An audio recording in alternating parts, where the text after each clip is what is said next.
Welcome to the Salmon Runs YouTube. Enjoy the video. In this video, I will show how to replace a Jeep Grand Cherokee radiator. Begin by parking on level ground and engaging the parking brake. Disconnect the negative battery terminal and let the engine cool fully. Drain the coolant into a suitable container and dispose of it properly. Gather tools like wrenches, pliers, a drain pan, and replacement hoses. Work methodically and keep parts organized to simplify reassembly and testing. Start removal by draining the radiator completely and capturing coolant in a drain pan. Next, remove the fan shroud and cooling fan to create clear access to the radiator.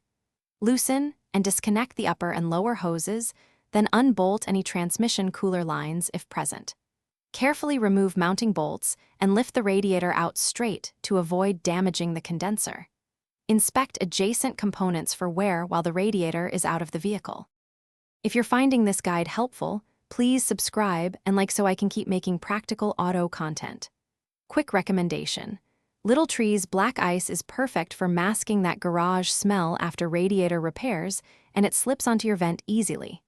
It's a small, fun upgrade after a greasy job and keeps the cabin fresh on test drives.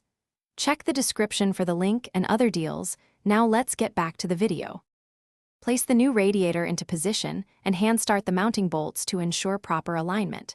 Reattach the upper and lower hoses and reconnect any transmission cooler lines or sensor connections.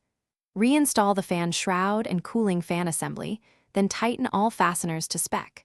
Refill the system with the correct coolant mixture and run the engine to normal temperature while bleeding trapped air.